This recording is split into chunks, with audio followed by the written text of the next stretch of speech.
बलराम जी पे विश्वास है नंद बाबा को, तो कृष्ण और बलराम को ग्वाल वालों के साथ भ्रमण करने के लिए भेज दिया।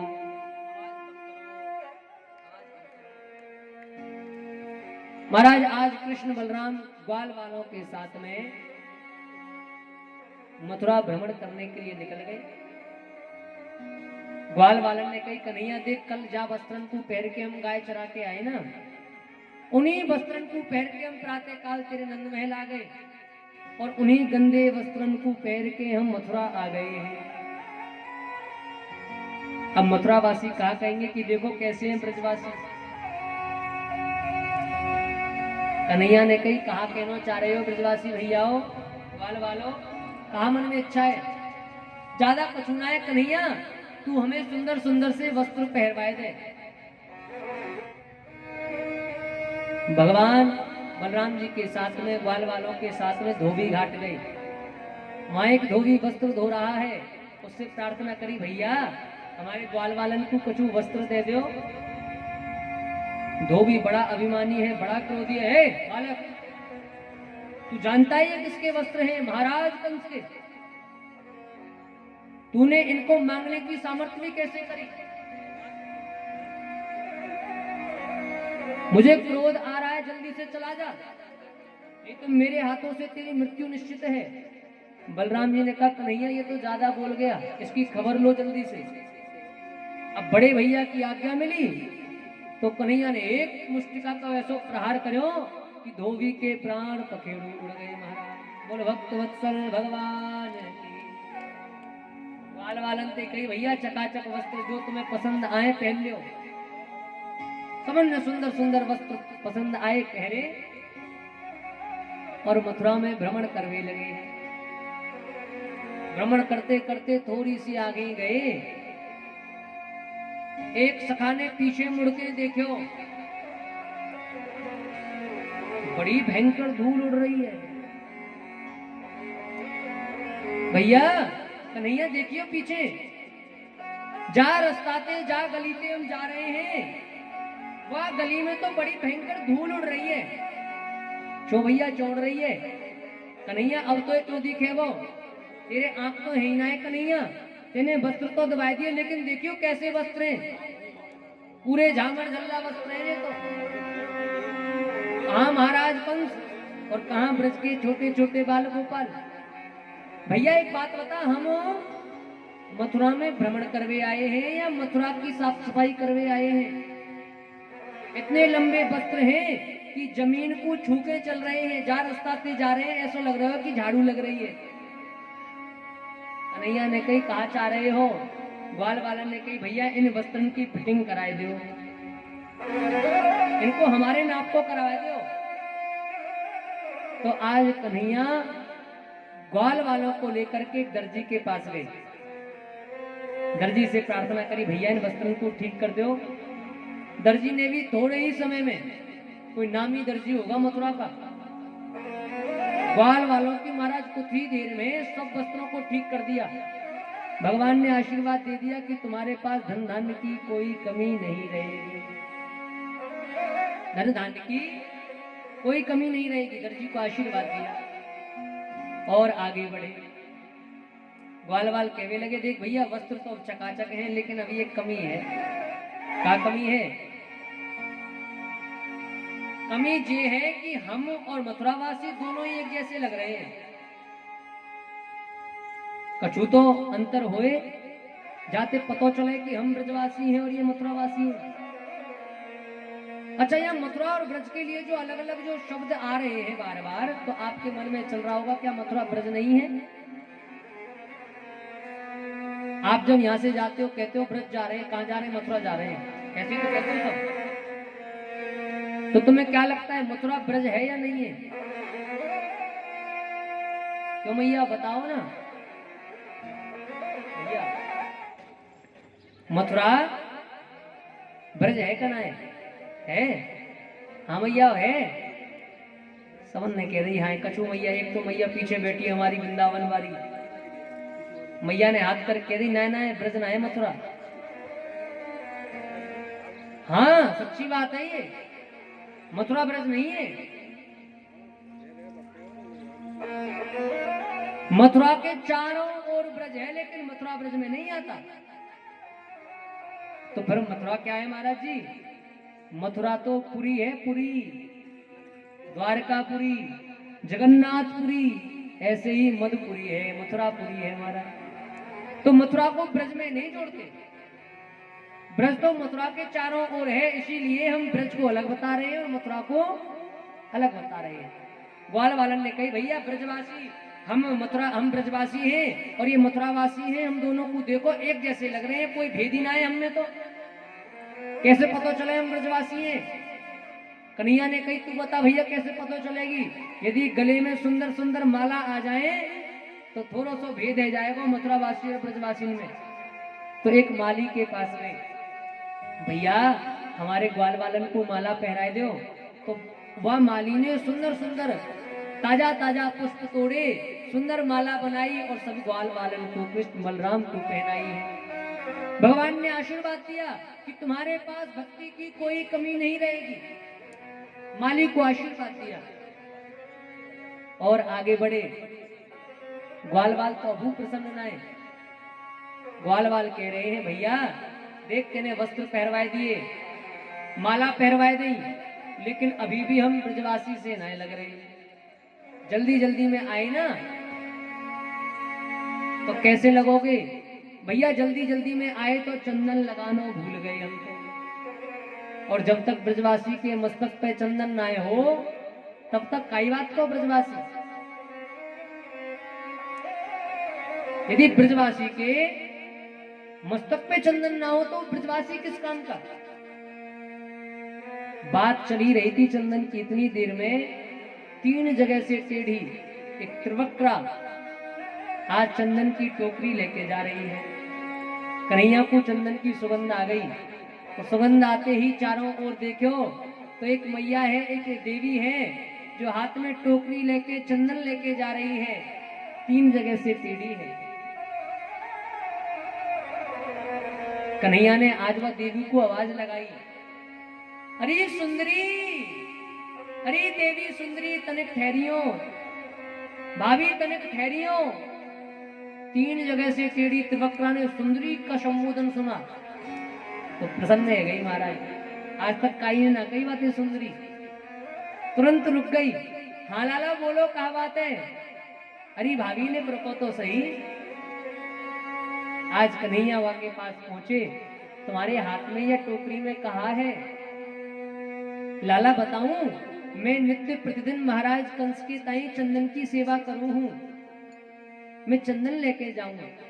तो अभी मैं चंदन लेके जा रही हूं। देवी अरे सुंदरी एक काम करो ना, हमारे ग्वाल वाल हैं, यदि आपकी कृपा है जाए तो इन ग्वाल वालन को आप चंदन लेपन कर दो। देवी भी बड़ी प्रसन्न भई, तुरंत ही महाराज चंदन लियो है, चकाचक चंदन को लेपन आज कपोलन तक करो है। सुंदर चंदन लगायो और भगवान ने 3 जगह से टेढ़ी उस त्रिवक्रा पूजा को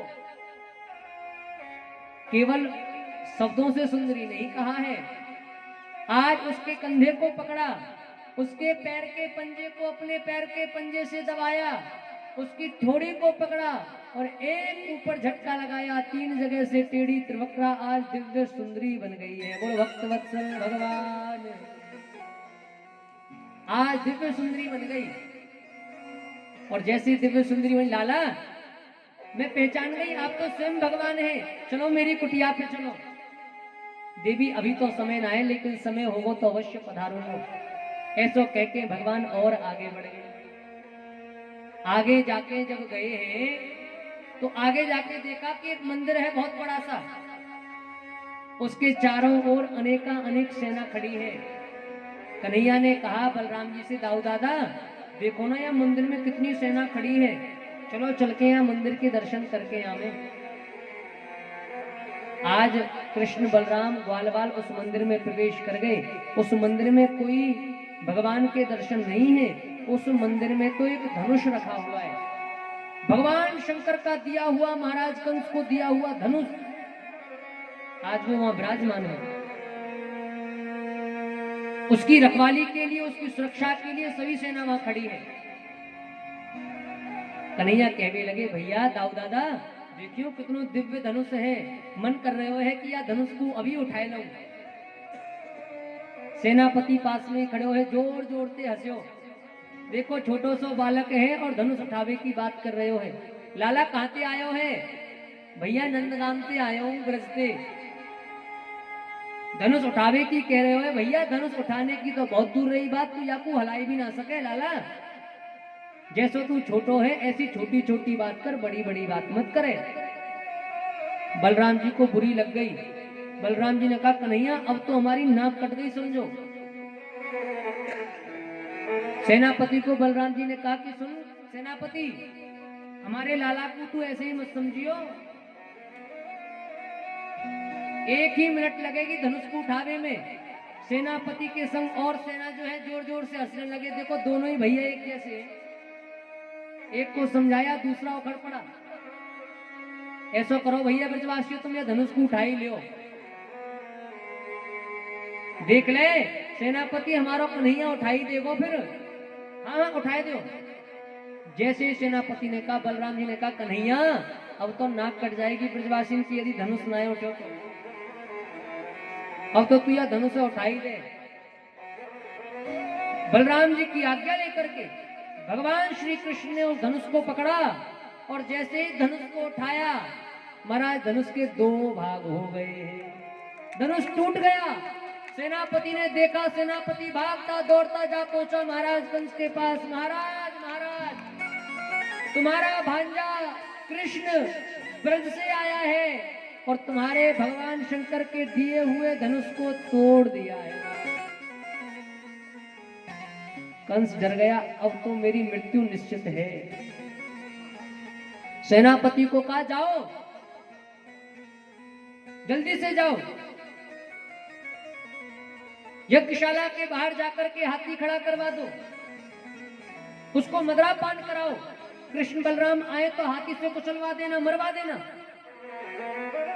सभी पहलवानों को बुलाओ। महाराज ऐसा कह करके आज सेनापति को आदेश दे दिया। भगवान श्री कृष्ण और बलराम जी ग्वाल वालों को लेकर के यज्ञशाला में आने लगे। हाथी को यज्ञशाला के द्वार पे लेकर के खड़ा है एक महावत। कन्हैया ने कहा, भैया हाथी को हटाओ, अंदर जाना है। उस महावत ने हाथी को युद्ध के लिए महाराज और क्रोधित किया। हाथी युद्ध के लिए 2 कदम आगे बढ़ा। भगवान ने एक मुष्टिका लगाई और हाथी वहीं बैठ गया। कृष्ण और बलराम ग्वाल वालों को लेकर अंदर पहुंचे। ग्वाल वालों से कहा, भैया तुम जाकर बैठ जाओ। ग्वाल वाल उस पूरी सभा में जो और मथुरावासी ब्रजवासी बैठे वहां जाकर बैठे। और कृष्ण और बलराम जैसे ही यज्ञशाला में प्रवेश करने लगे तो सब भगवान श्री कृष्ण और बलराम को देख करके अपने अपने आसन से खड़े हो गए और सब भगवान श्री कृष्ण और बलराम जी को प्रणाम करने लगे हैं। जाकी रही भावना जैसी, जाकी रही भावना जैसी, जाकी रही भावना जैसी, जाकी रही भावना जैसी, ओ जाकी रही भावना जैसी, जाकी रही भावना जैसी, प्रभु मूरत देखी तिन तैसी, प्रभु मूरत देखी तिन तैसी, जाकी रही भावना जैसी, प्रभु मूरत देखी तिन तैसी। कोई गोपी है पति रूप में देख रही है, कोई बुजुर्ग गोपी है पुत्र रूप में देख रही है, कोई सखा है मित्र रूप में देख रहा है। जाकी रही भावना जैसी, प्रभु मूरत देखी तिन तैसी। आज कृष्ण बलराम यज्ञशाला में प्रवेश कर गए। आज पहलवान आए, एक पहलवान का नाम है चांडूर। भगवान ने एक मुष्टिका का प्रहार किया, चांडूर को मार दिया। सल तोसल आए, कृष्ण बलराम ने दोनों को मार दिया। सब पहलवानों को मार के भगवान ने आज बीच यज्ञशाला से छलांग लगाई और कंस के सिंहासन पे जाकर खड़े हो गए। कंस के केस पकड़े, कंस रोने लगा, मैं तेरा मामा हूं भांजे, मुझे छोड़ दे। कन्हैया कहने लगे कि ऐसे ही मेरी माँ एक दिन बोल रही थी, लेकिन मामा तुमने केस नहीं छोड़े। आज भगवान श्री कृष्ण ने महाराज कंस को दोनों हाथों पे उठाया और बीच यज्ञशाला में देकर मारा। एक मुष्टिका का प्रहार किया, कंस के प्राण पखेरु उड़ गए। बोलो कंस मर्दन भगवान की, नंद के लाला की, वासुदेव भगवान श्री कृष्ण की। आज कंस का उद्धार कर दिया। एक मुष्टिका का प्रहार किया, कंस के प्राण पखेरु उड़ गए। यज्ञशाला के बिल्कुल बीचों बीच कंस पड़ा है। अस्ति और प्राप्ति कंस की दो पत्नियां हैं। दोनों भागती दौड़ती चली आई, जोर जोर से रोने लगी। भगवान श्री कृष्ण आए और अपनी मामियों के साथ में रोने लगे। अस्ति और प्राप्ति कहने लगी, कन्हैया तूने ही तो हमारे पति को मारा और तू ही रोता है। तूने ही तो हमारे पति को मारा है, तू ही हमारे पति का हत्यारा है। कन्हैया कहने लगे, नहीं नहीं मामी, मैंने मामा कंस को नहीं मारा। मैं कौन होता हूं मामा को मारने वाला? मामा को तो मामा के कर्मों ने मार दिया है। मैंने मामा को नहीं मारा, मामा के कर्मों ने मामा को मार दिया। आज भगवान कारागृह गए, अपने नाना उग्रसेन को बंधन से मुक्त किया, अपने माता पिता वसुदेव और देवकी को कारागृह से मुक्त किया। कंस के शरीर का अंतिम संस्कार हुआ। अस्ति और प्राप्ति दोनों ही अपने पिता जरासंध के यहाँ चली गई। इधर नंद बाबा ग्वाल वालों को लेकर के ब्रज चले आए। भगवान श्री कृष्ण और बलराम सांदीप मुनि के यहाँ वेदाध्ययन करने के लिए उज्जैन जा पहुंचे। 64 दिनों में 64 विद्याओं को ग्रहण किया और पुनः मथुरा चले आए। अपने गुरु माता को गुरुपुत्र यमराज के यहाँ से ला करके दिया गुरु दक्षिणा में और पुनः मथुरा चले आए। इधर अस्ति प्राप्ति जरासंध के पास जा पहुंची। तो जब जरासंध के पास जा पहुंची तो जरासंध ने 23 अक्षयणी सेना लेकर के महाराज आज मथुरा पर चढ़ाई कर दी है। आज मथुरा पे चढ़ाई कर दी। भगवान ने 23 अक्षयणी सेना को परास्त किया है और इस राजा जरासंध को जीवित छोड़ दिया। सुखदेव जी कह रहे परीक्षित 17 बार भगवान ने जरासंध को परास्त किया, लेकिन जरासंध को मारा नहीं, जीवित छोड़ दिया। आज जैसे 18वीं बार जरासंध आया, अपने महल में ब्राह्मणों को अनुष्ठान के लिए बैठा के आया है। यदि इस बार में हार गया तो ब्राह्मणों तुम्हें मार दूंगा। अपनी सेना में ब्राह्मण सम्मिलित कर लिए। भगवान श्री कृष्ण समझ गए कि ब्राह्मणों को लेकर आ रहा है, इस बार में युद्ध नहीं करूंगा। चाहे मुझे युद्ध छोड़कर भागना पड़े, चाहे रण छोड़कर भागना पड़े, लेकिन मैं ब्राह्मणों की हत्या नहीं कर सकता। आज भगवान योग माया को आदेश दिया, विश्वकर्मा को आदेश दिया कि समुद्र के बीचों बीच द्वारका का निर्माण किया जाए। विश्वकर्मा ने द्वारका का निर्माण किया। रात ही रात में योग माया सभी मथुरा वासियों को द्वारका ले गई। और जैसे जरासंध युद्ध के लिए आज ब्राह्मणों को लेकर आया है, भगवान श्री कृष्ण आज रण को छोड़ करके भाग गए। और रण को छोड़कर भागे तो रण छोड़ राय कहलाए हैं। बोलो रण छोड़ राय भगवान की। आज रण को छोड़कर भाग गए। इतनी देर में काल्यावन आ गया, जो भगवान को देखकर मोहित हो गया। महाराज भगवान काले वन से बचते बचाते भागते भागते भागते भागते राजस्थान जा पहुंचे। धौलपुर में एक गुफा में मानधाता के पुत्र मुचकुंद विश्राम कर रहे हैं। देवासुर संग्राम के समय भगवान ने इनको वचन दिया है कि तुम खूब लंबी नींद लो, थक गए हो तो तुम्हें जो जगाएगा वो जलकर भस्म हो जाएगा।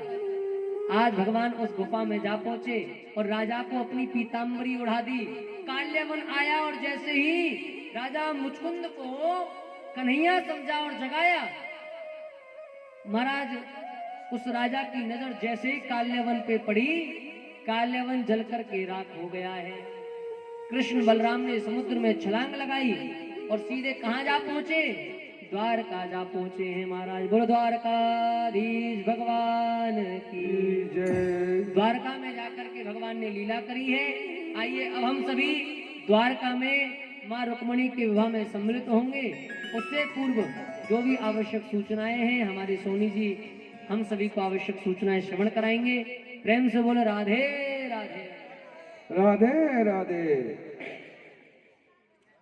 सभी को आप यहाँ पधारे हुए मेहमानों का कथा सेवा समिति आप सभी का हार्दिक अभिनंदन स्वागत करता है। और आज कथा को चलते हुए 6 दिन का विराम दिवस की ओर हम अग्रसित हो रहे हैं। कल का दिन 7 यानी 7वां दिन हमारे पास शेष है। परसों पूर्णाहुति यज्ञ होगा यहाँ पे। और जैसे कार्यक्रम चलता है आप सभी को भी पता है कि ये कथा सार्वजनिक है, तो आप सभी से निवेदन है तन मन और धन से सहयोग भी करें और कथा का आनंद भी लें। मैं रामकिशन जी स्वामी से निवेदन करूंगा कि अभी कुछ क्षणों में राधा रुक्मणी विवाह होने वाला है। उससे पूर्व अभी स्टेज पे जाके महाराज जी को पगड़ी पहना के हार्दिक अभिनंदन स्वागत किया जाए।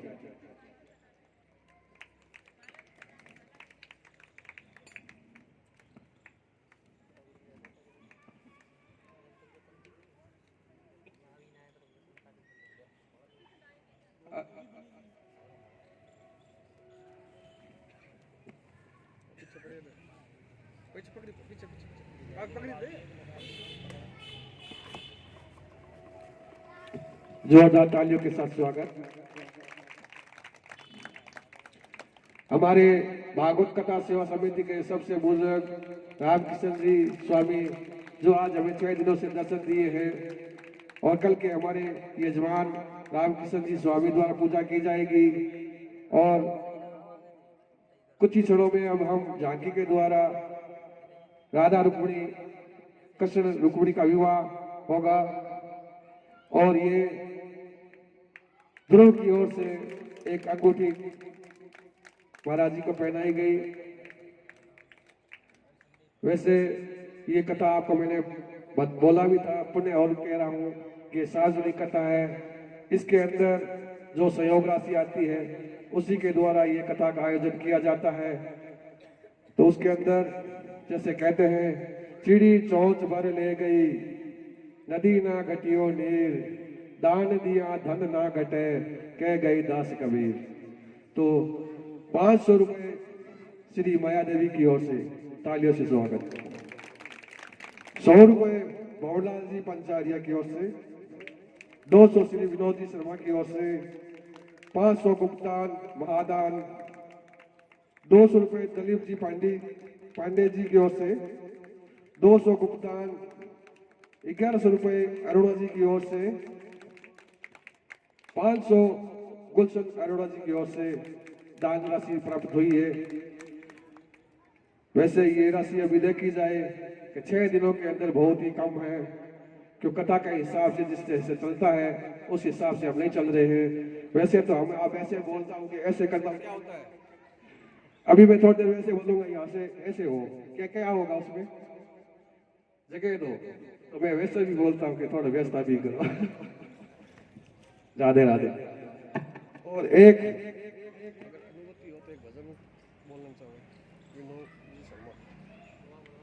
रुक्मणी मंगल में बोल रही, रुक्मणी मंगल में राधे राधे। क्या नाम है उनका? नाम क्या है? नाम बता दो।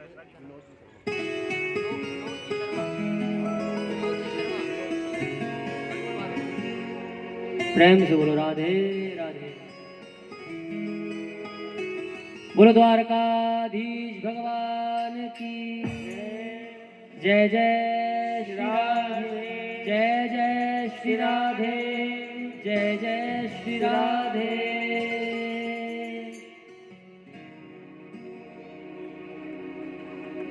आज भगवान समुद्र में छलांग लगाई और कहां जा पहुंचे? द्वारकापुरी जा पहुंचे हैं हमारे। और आज द्वारका में जाकर के पहुंचे हैं। अब तक ब्रज में जब रहे तो क्या बन के रहे? ग्वारिया। और ग्वारिया कैसे होते हैं? ग्वारिया गमारिया गुरते रोटी खाए और पोखरा को पानी पीवे धन्य है जाए। ग्वारिया है महाराज, गाय चराते थे। अब कौन बन गए? द्वारकाधीश। द्वारका कैसी है? स्वर्ण की बनी हुई नगरी जिसमें सभी वस्तुएं सोने की हैं। ऐसी नगरी के राजा द्वारकाधीश बन गए हैं। बोल द्वारकाधीश भगवान की जय। और जब द्वारका के राजा बन गए भगवान तो द्वारका में राजपाट करने लगे। एक दिन की बात है, भगवान अपने राजगद्दी पे बैठे हैं। उसी समय एक ब्राह्मण देवता आए पत्र लेके।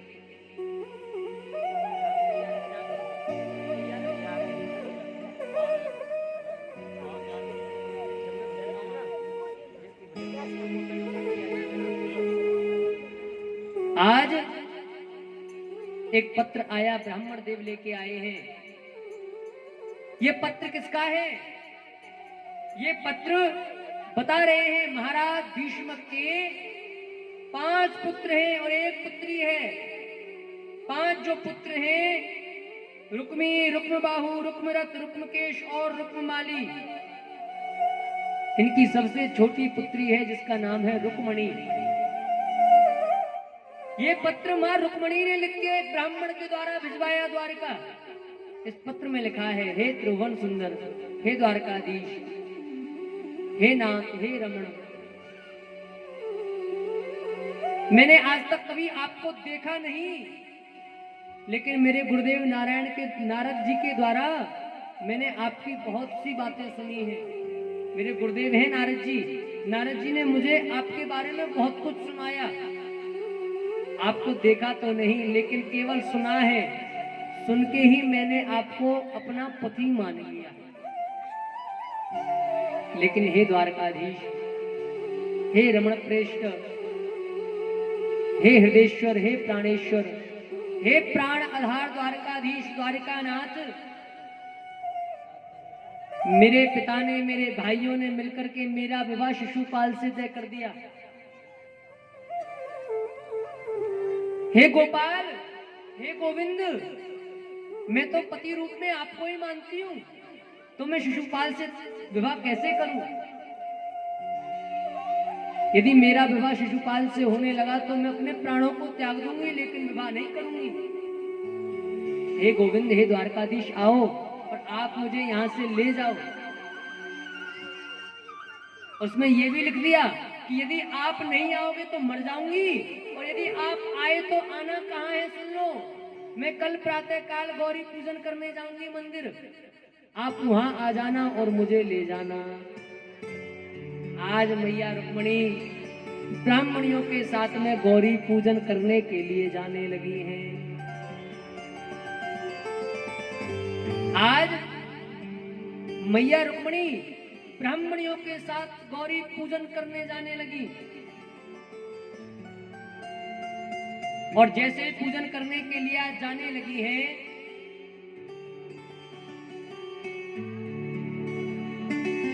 मंदिर में पहुंची। इधर ये पत्र जो है द्वारकाधीश के पास पहुंच गया, तो द्वारकाधीश ने रथ सजाया, और रथ सजा करके आज कुंदनपुर आने लगे। द्वारकाधीश कुंदनपुर आने लगे हैं। इधर मैया रुक्मणी गौरी पूजन करने के लिए गौरी मंदिर जा पहुंची है। ब्राह्मणियों ने कहा है कि रुक्मणी भगवान से, मैया गौरी से प्रार्थना करो तुम्हारे पति शिशुपाल की आयु दीर्घ आयु हो, खूब स्वस्थ रहे, खूब लंबी आयु हो। मैया रुक्मणी कहने लगी, ब्राह्मणियों मेरे पति शिशुपाल न है, शिशुपाल की दीर्घ आयु क्यों होए? शिशुपाल कल मरे सो आज ही मर जाए। ब्राह्मणी कहने लगी है कि अरे अपने पति के लिए ऐसे मत बोल। रुक्मणी मैया कहने लगी है कि मेरे पति शिशुपाल न है, मेरे पति तो द्वारकाधीश है महाराज। ब्राह्मणी कहने लगी कि द्वारकाधीश है कौन, कहाँ है वो? आज मैया रुक्मणी गौरी मैया से कहने लगी, हे माँ अब आप ही बताओ ना कि द्वारकाधीश कहाँ है। जैसे ही मैया रुक्मणी ने प्रार्थना करी है, महाराज द्वारकाधीश भगवान के बारे में आज गौरी मैया स्वयं प्रकट है के बतावे लगी कि कछु देर में द्वारकाधीश आने वाले हैं। आज गौरी मैया ने बताया है कि द्वारकाधीश आने वाले हैं। तो आज मैया रुक्मणी द्वारकाधीश की बाट निहार रही है, देख रही है कि कब आएंगे। और मैया रुक्मणी गा रही है,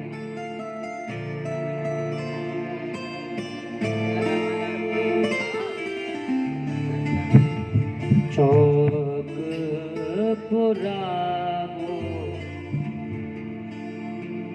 माटी रंगावो, राधा रमण मेरे घर आ।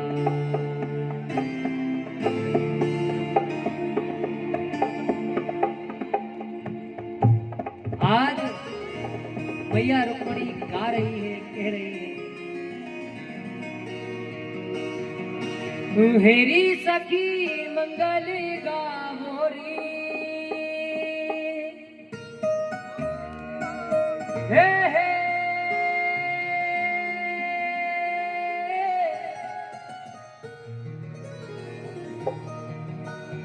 हो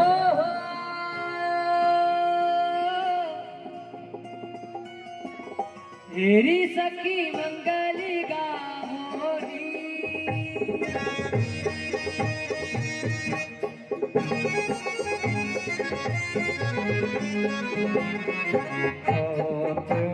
पुरावो माटी रगावो, राधा रमण मेरे घर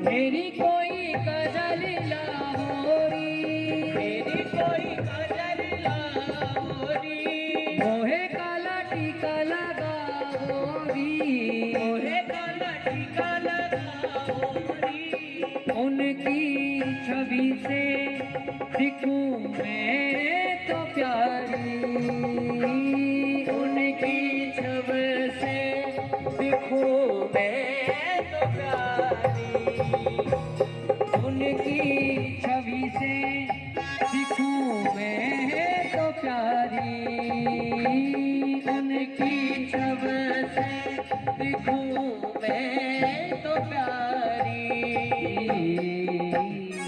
लक्ष्मी जीवारो नजर उतारो, लक्ष्मी दीवारो नजर उतारो, राधा रमण मेरे घर आवेंगे, राधा रमण मेरे घर आवेंगे, हे जी सखी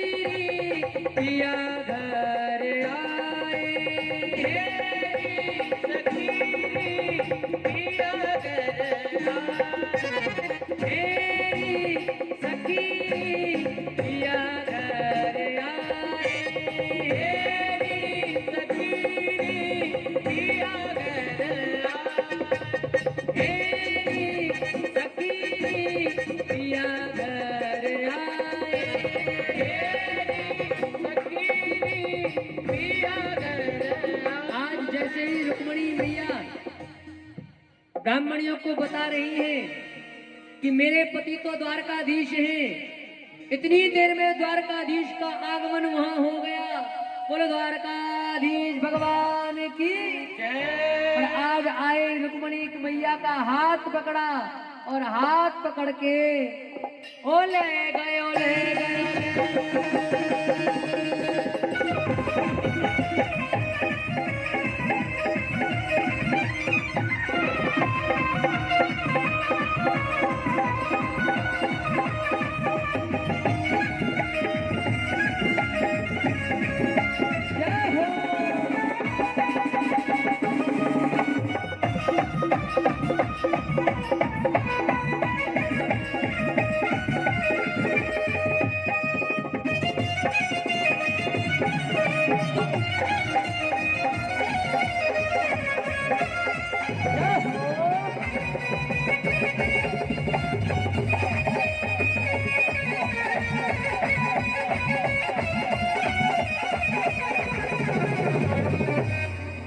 बोलो रुक्मणी हरण भगवान की जय हो। द्वारकाधीश भगवान की जय हो। द्वारकानाथ भगवान की जय हो। आज भगवान आए, रुक्मणी मैया का हाथ पकड़ा, रथ में बैठाया और रथ में बैठा करके द्वारका की ओर ले जाने लगे हैं। बोलो द्वारकाधीश भगवान। आज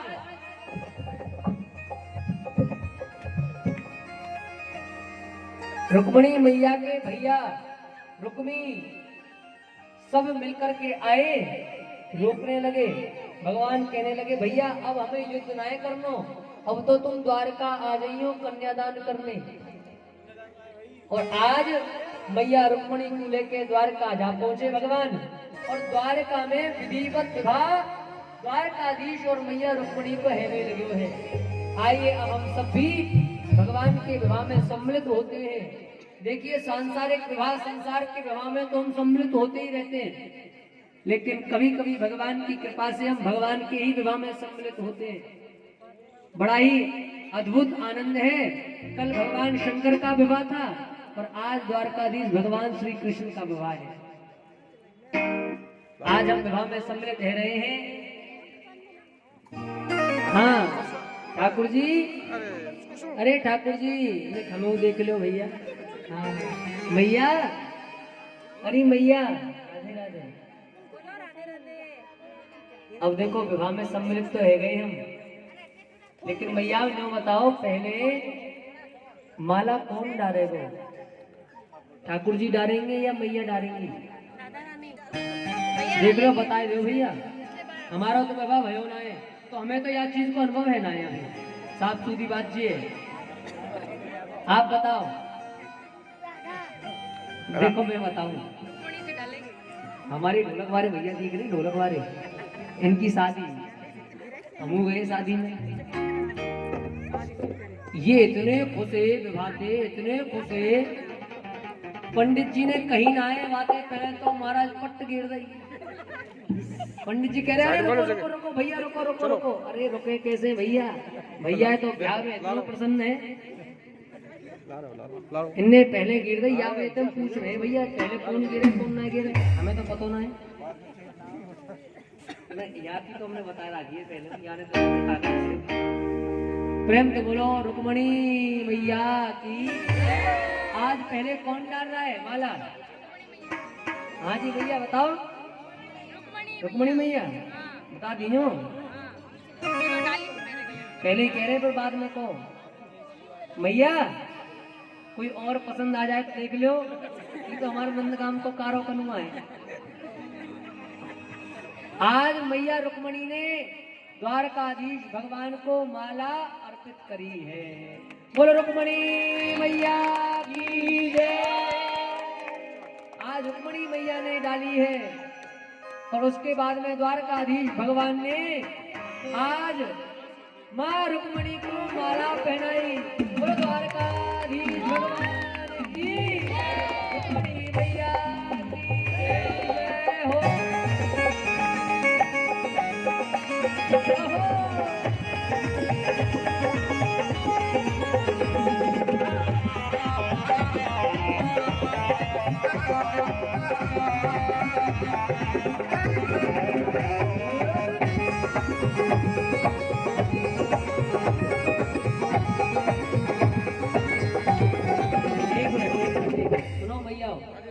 एक मिनट सुनो।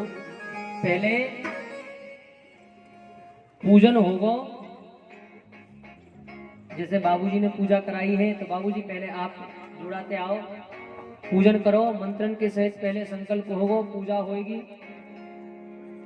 वाकई बाद में सब एक एक करके पूजा करते जाएंगे। और जैसे शादी में विवाह में हम सब नाचे झूमे गामे हैं, वैसे ही हम आनंद लेंगे।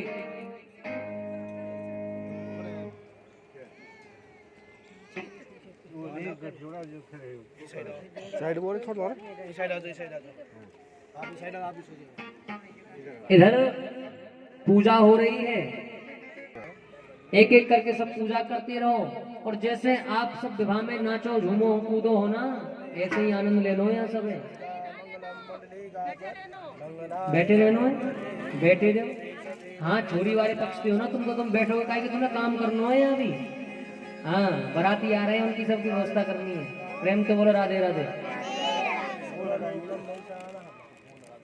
बोलो द्वारकाधीश भगवान की जय, रुक्मणी मैया की। ऐसे वर को क्या वरूं